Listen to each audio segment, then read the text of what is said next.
It is my pleasure today to introduce Mary Childs, author of The Bond King, How One Man Made a Market, Built an Empire, and Lost It All. It's actually very timely of all the disruption in world markets, as we're saying. If you're looking for someone to help kind of point a finger at, he may be one of the people you want to take a look at, although not directly maybe this time. But it is about Bill Gross, who's arguably one of the most important men in American finance that you probably have never heard of. And over the last half century, he's really transformed Wall Street and the world beyond in his activities. He, like most brilliant ideas, Bill saw something different in the boring and ordinary and turned the staid world of fixed income investing into the rough and tumble world of bond trading. He rose to control or influence trillions of dollars. He also made himself one of the wealthiest men in the world along the way, coincidentally.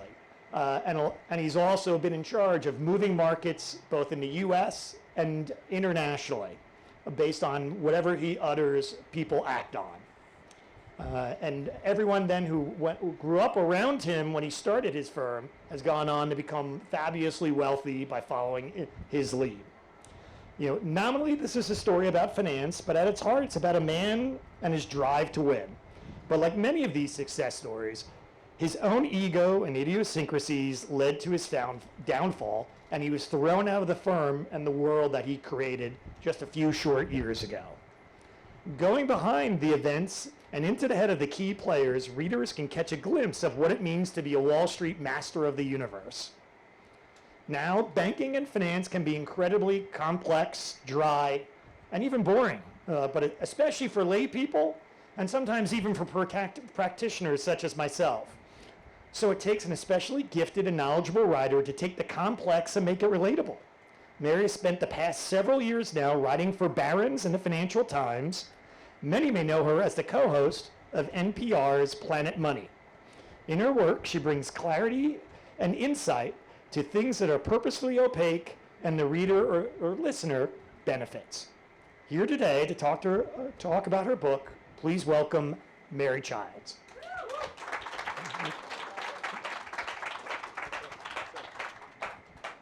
So my name's Darrell Delamaide, and I'm going to be interviewing Mary about her book.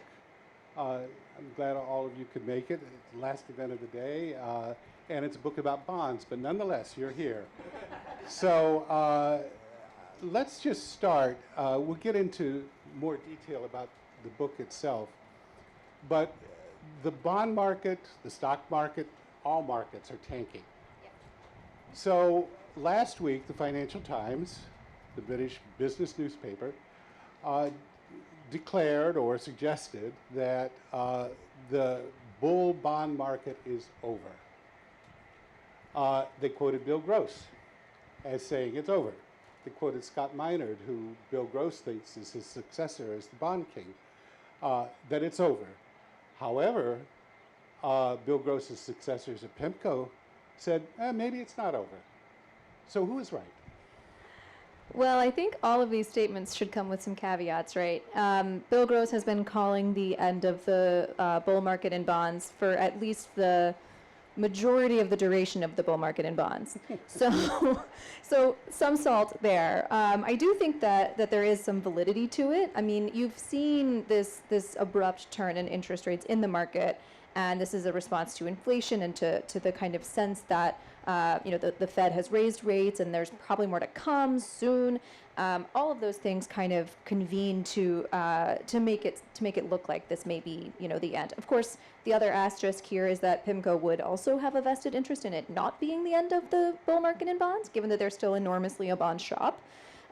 So I think their business sort of depends on it continuing to some degree, and it's just.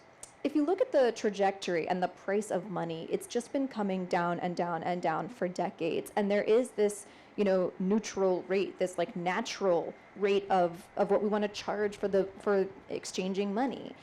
And it's hard to say that that's necessarily going to go up. We have a lot of exogenous factors right now and like idiosyncratic things that are happening in the world, like the shortages and supply chain snarls and all that. And if you removed those things, it's just hard to say what we would have right now. You know, would we have this inflation? Would we have these, you know, this kind of labor price difference that we were finally seeing, you know, some strength in labor markets and ability to negotiate higher wages? I just don't know. So I'm sort of still, I mean, I'm a journalist, so like it pays to not make a call. But, and by pays, I mean it doesn't pay either way, just to be clear. But I do think that both parties have a vested interest. I might listen the most to Scott Minerd, given all that, because Bill's out, bonds are over, PIMCO's in, bonds are not over, you know. So we could have it both ways, or either way, but we don't know. A non-answer, yes. Yeah. So Bill Gross, he's retired, theoretically, but he's talking a lot, and people are calling him up a lot. And one of the things he told the Financial Times again recently was that he doesn't think the Fed can raise rates much beyond 2.5% to 3% without cracking the economy. Is he right? You're asking me questions like I'm the multi-million-dollar pay, you know, I don't know, man. I do think there is a bad track record of the Fed raising rates and not tanking the economy, right? Like that's a very delicate balance. And I'm sure he's right that there is a level at which, you know, this fragility becomes just, you know, it snaps. And that's probably true. I wouldn't want to try to pick the actual interest rate level or amount of increase, having no PhD or even a model in front of me. But, you know, that being said, I do want to, you mentioned something about Bill being kind of on tour right now. And I think that's sort of interesting and relevant to the book because I think part of the reason he's on tour is because he wrote a book too. He sort of took the initiative to write his own memoir, sort of in response to my book. I think he told the FT it was in response to my book, so I can say that now. He saw the kind of list of questions that my fact checker sent him last summer, and he was like, no, this isn't what I wanted.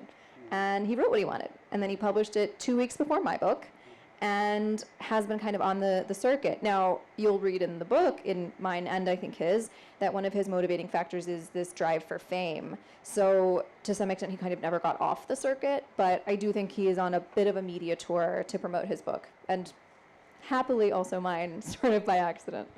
You anticipated my next question, actually. Oh, no, sorry. Because he was quoted in the FT as saying he wanted to get his story out, or his version of the story. Yes. Because he wasn't sure what was going to be in a new book that's coming out, and that was your book. It was mine, yeah, spoiler alert, yeah. And you have heard from him since it came out. Yeah, I don't know how much I'm actually able to share about what he told me, because it was not explicitly on the record, so I'm just going to say that on the record he has not sued me, yet. So we're very happy about that. I think he, would quibble with some of the characterizations, like any book that you don't write yourself, anything that you don't write yourself is not going to choose the adjective you want, right? Like, you want me to say that you're this unimpeachable legend and you did everything great. Like, every person wants this. And, as a journalist, that's just not the kind of thing we write. We write about the bad stuff too. So necessarily, he's not going to love every single thing in the book. But I do think that he knows how hard I work to make it fair to him and to everyone else in the book. And I think we would have seen a lot more action from his camp had there been stuff to object to. So that brings us to one of the other main characters in the book. I don't know if I'm pronouncing the name correctly, and you can correct me. Mohammed El-Arian? Mohammed El-Arian. El-Arian, okay. I'm a writer, not a radio host. So, but he apparently only communicated through his lawyers with you. Is that correct? That's correct. So I actually, Mohammed El-Arian is a Bloomberg opinion columnist, and I was at Bloomberg News for many years while I worked on this book. So, we're in the same building a lot of the time. And sometimes there was a day where I had to write about, my boss assigned me a story where I had to write about Mohammed El-Arian's TV appearance in which he discussed his Bloomberg opinion column. And I was like, I don't understand what my utility is here. This is a bit of an Ouroboros. Anyway, I had known Mohammed El-Arian. I covered PIMCO at Bloomberg News as a beat reporter. I did miss his tenure as the CEO, so I didn't cover him as extensively as other people have. But yeah, when I approached him to talk to him about this book and to say, I want to get your perspective, I want to make sure I represent what happened and your emotions and what you think, how you think this all went down, he was like, that's a no. And I mean, he's like the, I don't know, secondary most important character in this book. So that was kind of a blow. But I worked very hard to kind of, I don't know, synthetically replicate his state of mind and his priorities and what he experienced, and which is hard, you always want that firsthand because there's always a nuance you're missing, or like, no, I didn't do this because of that, I did it because and it's a lot of work to try to embody a person's whole life experience and think about what's making them act in the way that they're acting. So anyway, one day Muhammad Al-Arian's representative emails me and they're like, we want to talk. And this is December 2021. The book is coming out in, at that time, February 2020. And I was like, oh, now? So they had evidently obtained a copy of my manuscript, which I don't know how. And I was sort of sitting there like, wait, who leaked this? And then I was like, wait a minute. A major plot point in my book is that Bill Gross is, I wouldn't say driven insane by trying to hunt down leakers, but like the fact that people were leaking, that was like sort of the beginning of the spiral. And I was like, I know not to do this. I'm gonna close that door. I'm not gonna think about who leaked. I'm not gonna go down that path. But anyway, he had notes. His lawyer sent over, a multi-page, I forget how many pages, letter with notes on the manuscript, things he objected to. And, as a journalist, I would never share a pre-publication copy of anything. But frankly, having gotten these notes was a relief. It was just like, oh my gosh, I worked so hard and you only have these notes? Like, this is great. Like, I did a good job. And then I got to incorporate the things that seemed, necessary and mandatory to incorporate. So there's a lot of parenthetical remarks to the effect that a lawyer for Dr. Al-Arian. Objected to this or that. Yeah. So he may have been, however, the only person you didn't talk to, because you said you had hundreds of interviews, Yeah. thousands of documents, Yeah. years in the writing. Yes.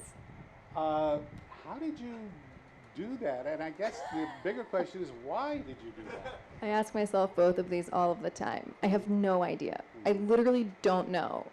I took a year out of the kind of day job carousel to do a lot of this, and that was the bulk of the interviewing and digging people up on LinkedIn and bothering them and trying to set up as many coffees and meetings as I could. But it was, I don't know, it just sometimes it's mind-boggling how much work goes into one of these things. You don't really notice when you're reading it. If I've done a good job, you won't notice, because you're like, oh, this is like a fun, rollicking narrative, and you don't see the seams and the vast trove of documents behind every word. But the work is the work. It just takes what it takes. And I thought that this would take me 1 year when I started. It took 7 years. And it's worth it, I think, because I learned so much, and then I had to put it all away. There's so much that's not represented in the actual words of this book that if you want to talk to me about PIMCO's history in the 80s, I'm here. It's not in the book, but I can talk to you about it. I think it's maybe to your benefit that it's not in there, because it apparently was boring. But I think this was a bit of a passion project. I just love the bond market, and I think that people should understand it. And it's a good story. It is a good story. Thank you. Now, since you mentioned the bond market, can ordinary people invest in bonds? Should they? Yes. Yes, you can. Generally, the easiest way for retail, you and me, mom and pop investors, is to buy an existing, a mutual fund or an ETF.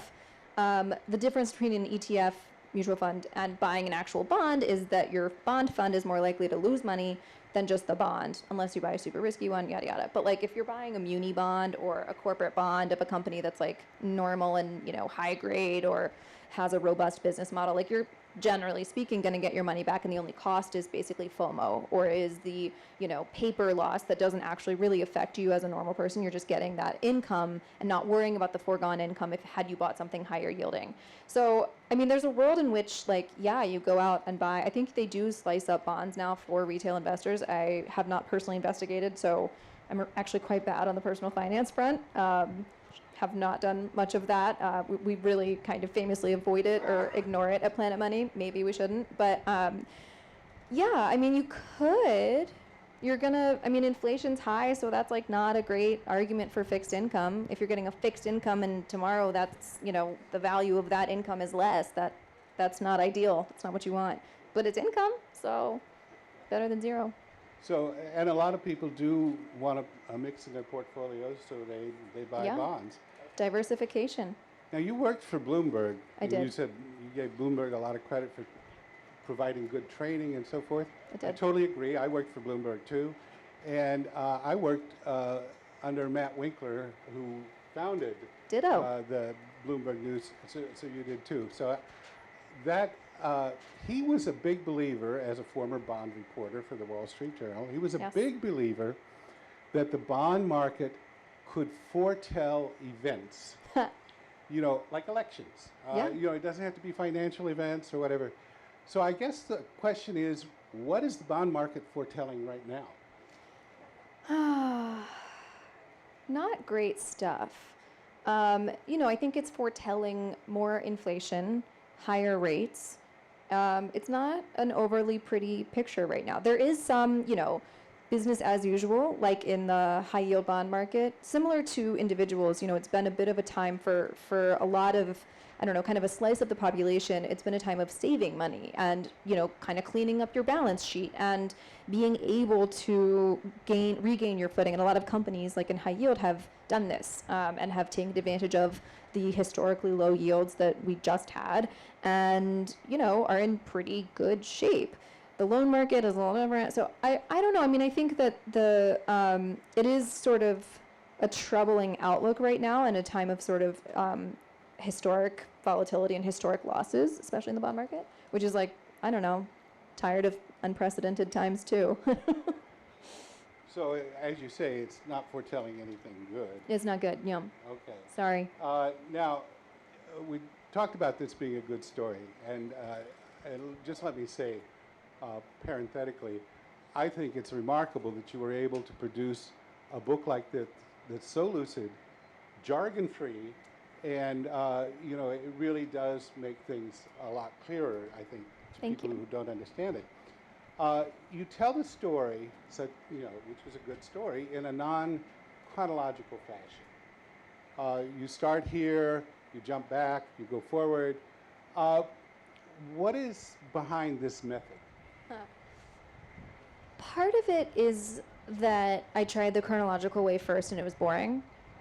And then the other part is that, there's this process of discovery, and to understand what's happening today, you necessarily must go back. There's sort of a joke at Planet Money that we, in every single show, will be like, to understand X, you have to go back. And it's like the guy from Lost, But we do this like every episode. Now that I've told you, you'll hear it. I'm so sorry. But the basic thing is that, and I learned this sort of empirically while reporting this book, is that everything that happens today has some precedent, I know I just said unprecedented, that was wrong. There's some analogy or kind of sketched out version over time, over history, that can be pulled into the present day and give it that fulsome context and give it, more meaning and more impact and tell you the real stakes of stuff that's happening. So, one example is when PIMCO is like really pushing the boundaries on how to trade this new ETF. I tried to kind of wrap in other times when they've done similar things and pushed the boundaries, because this is a recurring theme that you see over and over. But if I'm just like plodding through history and I'm like listing things that happened, you're going to be very bored. You're just going to tune right out. You're like, this is a list.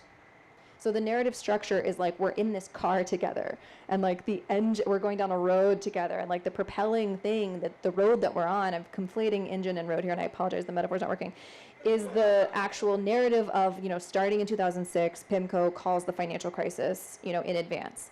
That's where we start, and then we go towards 2014, but I need you to understand things along the way. So, we're kind of taking little detours to still get to our destination, but you just need to do that kind of winding road to understand where you are and where you're going. I think the thing is, you're telling a story.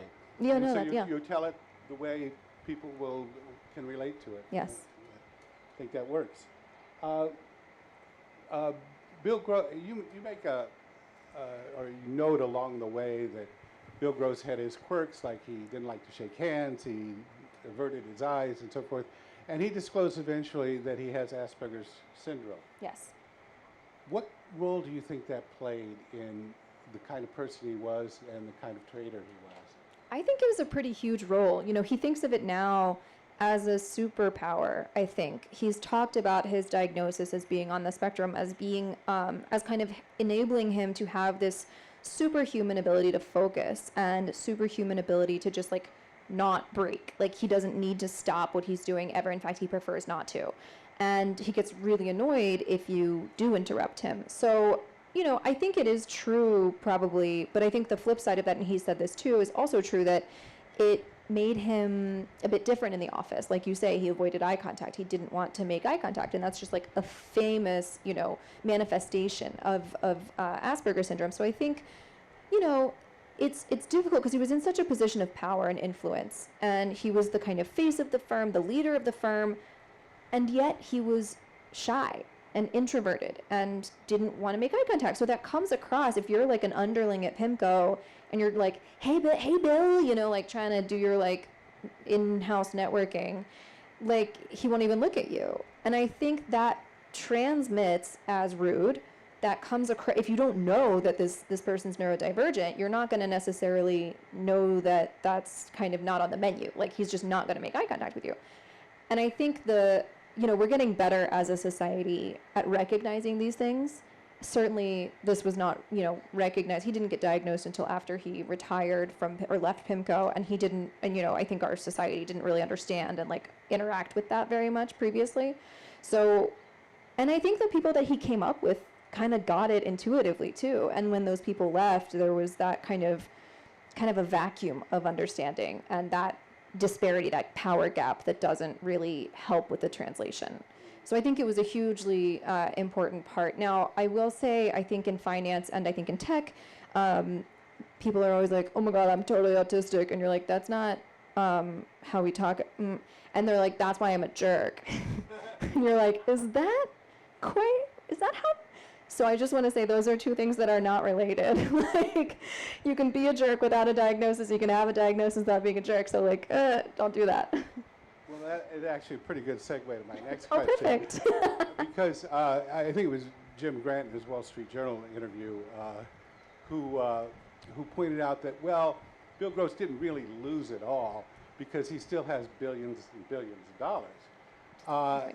But I guess the question is, in this age of inequality, are there any billionaires who are nice guys? Are there any billionaires you like? That I like personally? Mm-hmm. It's funny you should ask. I have a list on my phone, billionaires best to worst. And I think number one is Oprah, right? And I don't want to say who the worst is because then I got to explain myself and then I'll get sued. So we're going to skip that. You can ask me privately. I don't know. I mean, the underlying thing is if you're a billionaire, there's a bit of a failing, I think, where, like, if I were a billionaire, I would have housed everyone I've ever met. I would have bought them a house so fast, and I would have, like, bought every single house on this, like, there's this one road in Richmond that has, like, really old, beautiful houses that are all kind of dilapidated, and I'm like, I'm going to fix you up. I'm going to fix you up. Like, I don't have the money to do that, but if I did, they would be beautiful and, you know, restored to their former glory. But it's hard to, you know, there's a strong argument that there's no such thing as a good billionaire. But I think the fundamental thing that you're pointing to is kind of a fundamental thing that I found in my book, which is that, like, money never makes you happy. If you don't already have the ability to, you know, be happy in yourself, you're just not going to, money's not going to get that for you. It's not going to provide any kind of reassurance or sense of security or calm if you don't already have the ability to feel that. So I have met some lovely billionaires. You know, Howard Marks is really nice. Just a nice person. Mm-hmm. So that's mine. That's my pick. So you don't have to be evil to be a billionaire. You don't have to be evil, but I would suggest you've at least fallen prey to a lack of creativity of what to do with your money. And I have ideas for you. So, in fact, speaking of quirkiness and petty qualities, Bill Gross now, in retirement, is probably most famous for his big feud with his neighbor. Yes. Who is also very rich in Laguna Yes. Beach. Yes. And they're having court battles. I mean, he, along with Rand Paul, is probably the most famous feuding neighbor in the country. Oh, no. So what does that tell us in retrospect about Bill Gross, the trader, the bond king? It's instructive on a few fronts. So the story in reference here is that Bill Gross and his next door neighbor in Laguna, and his wife installed a Dale Chihuly sculpture, a glass sculpture, and then like it has like uplighting. I personally don't like uplighting. Maybe you do. It's a matter of taste. And the neighbor's like view of the beach, of the water, like the Chihuly's like right here when they're in their bedroom. It's like right here, and like that's fine. But then there's uplighting, and then they put like a net over it because it like got damaged in I don't know weather because they live on a cliff. And so the neighbor's like, do you mind? Can you not? And Bill and Amy, of course, are like, yeah, we mind. We're going to keep it.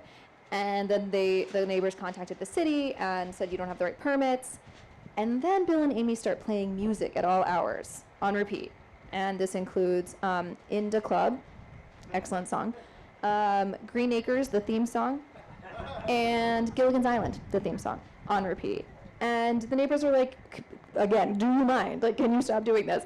And again, they're like, no. And this goes to court, as you say. And eventually, Bill and Amy get sentenced to jail. And it's suspended sentence. They only have to do 3 days of community service. But the things that I've learned from this, one is that Bill needs a benchmark. He needs somebody to compete against, or he's unmoored entirely. Like, he always needs something to orient himself around and to kind of give him a universe to compete against. And in this, it's his neighbor. In the book arena, it's me. For most of his life, it was, the Barclays AG, the index of, the bond universe. And he's really good at beating a benchmark. He's really good at setting his mind to something and bounding that universe and then winning. It also says to me that he just can't exit gracefully. He just can't find a way to get out of the mental trap of these disputes where he's engaged with his neighbor and they're all so rich they could just buy a new house. Just buy a new house. Sell, you're not forever, it doesn't, and they're only there 25 days a year, max. So all of this over 25 voluntary days. I don't know. I think that speaks to, he just gets fixated.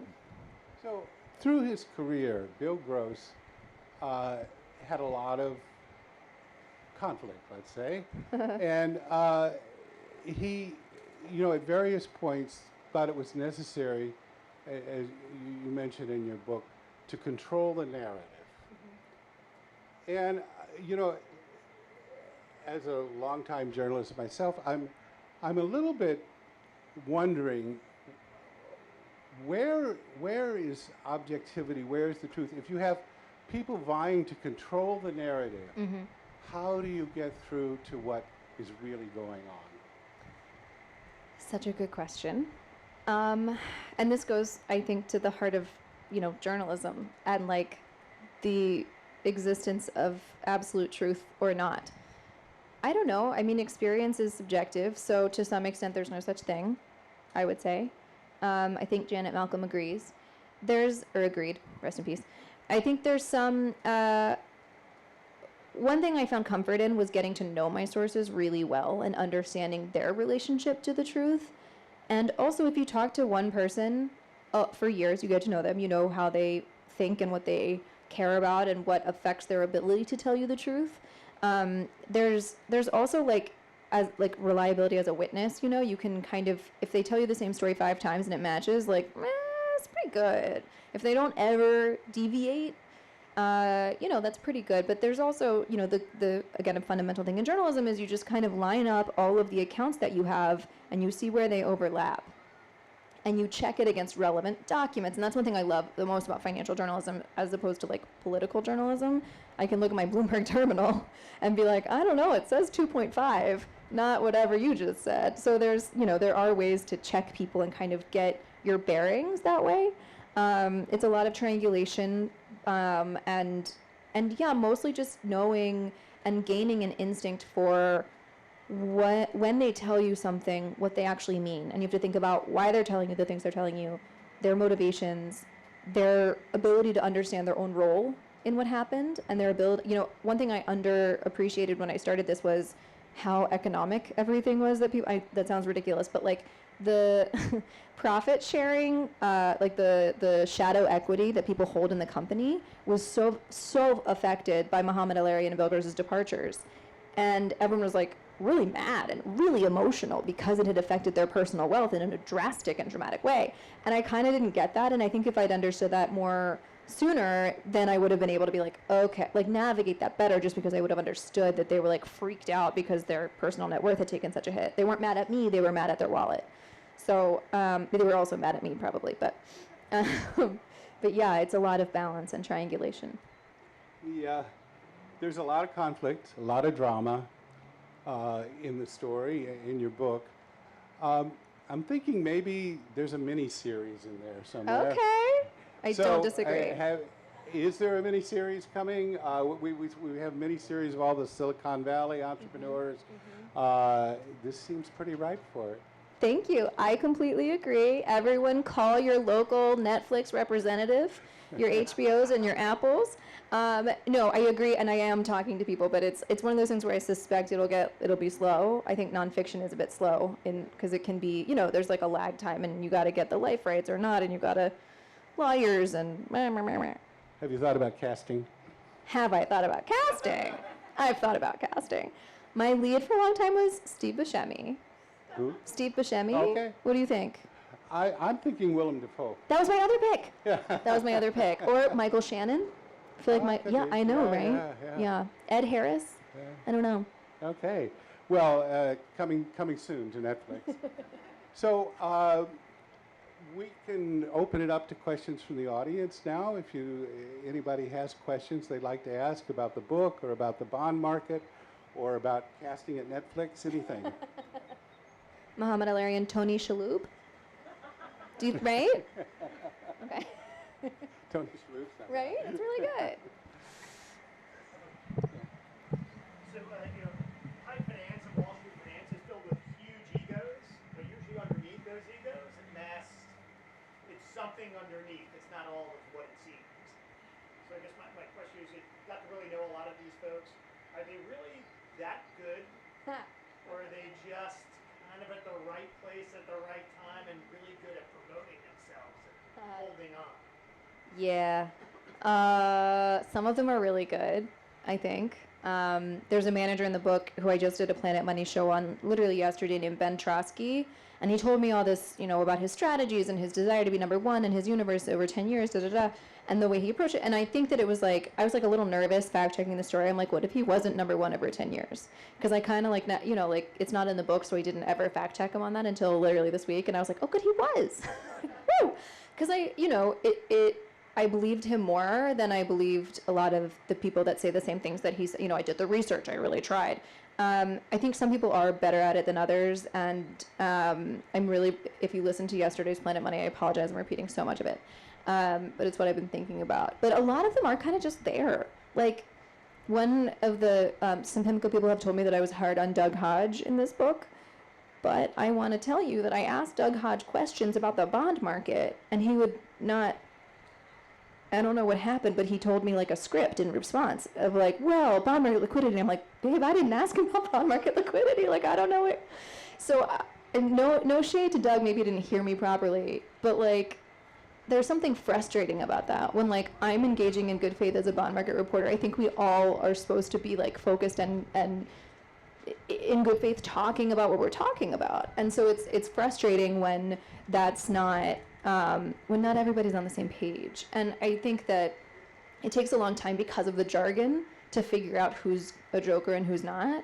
And I think like that's on purpose, right? Like the jargon helps to mask kind of ignorance or kind of a haphazard, a lot of luck, and that maybe they ended up there not because they were particularly talented, but because they just are there. And I couldn't tell you what proportion that is, but yeah, it's weird that there are people, it's supposed to be such a meritocracy, and I would put forward that it's not.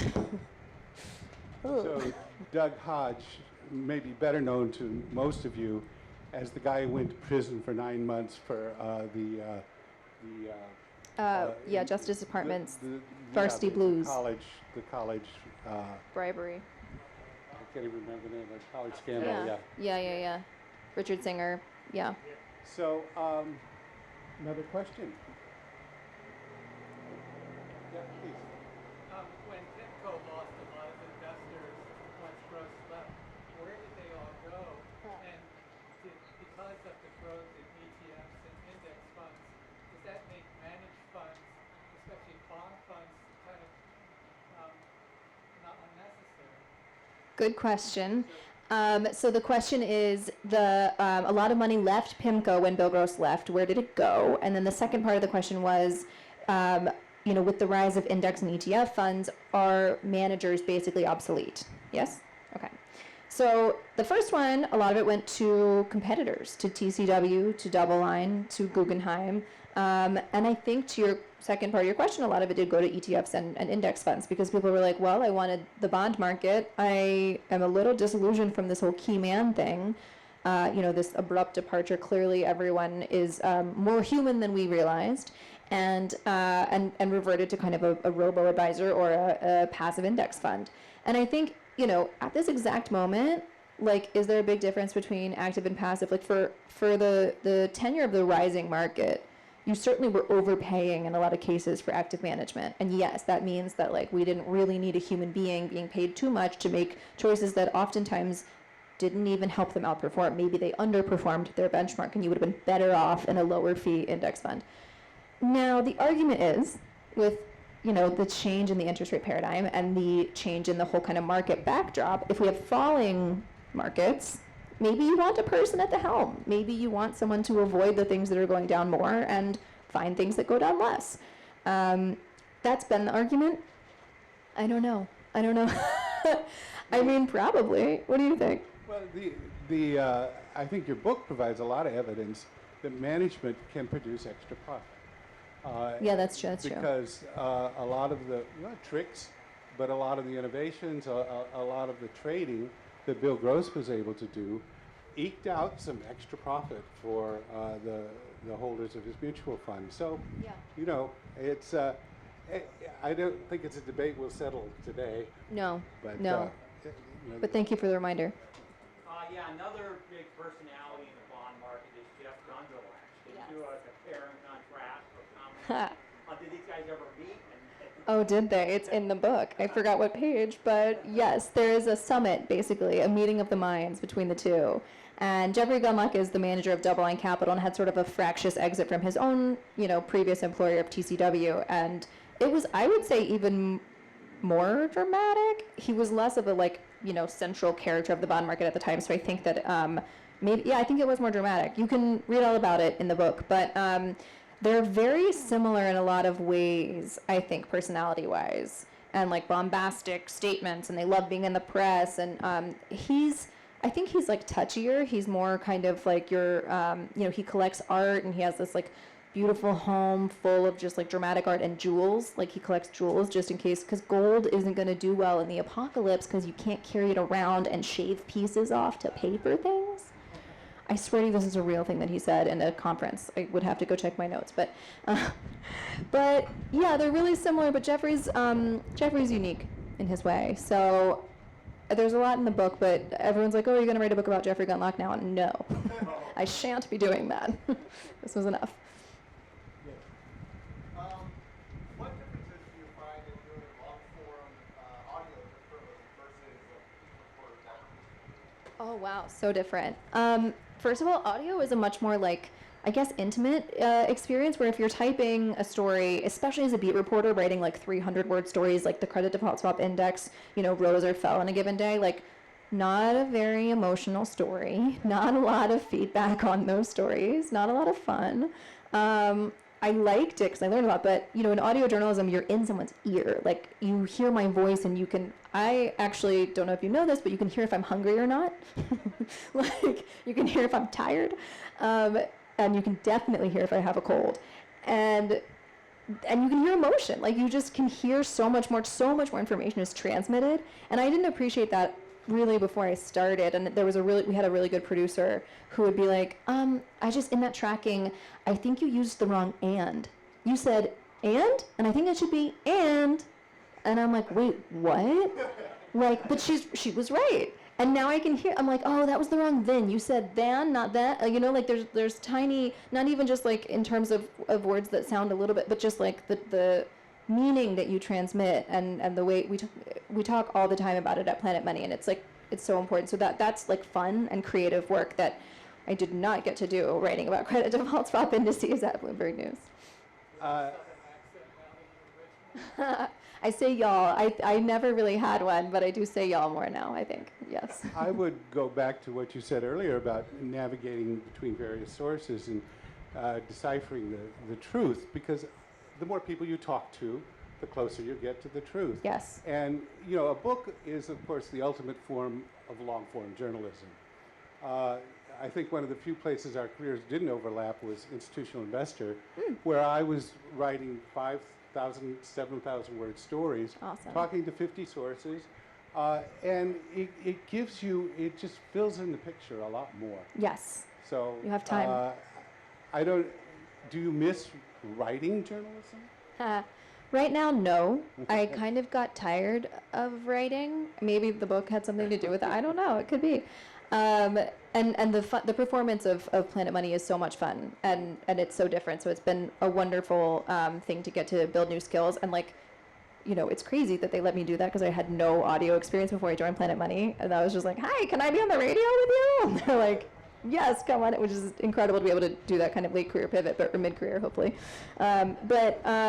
Yeah, I miss, the thing that's good about audio and print is, and all journalism and all writing, is there's always an exact right word. And I've gotten kind of fixated on like finding that exact right word and being kind of mathematical and like insistent on it.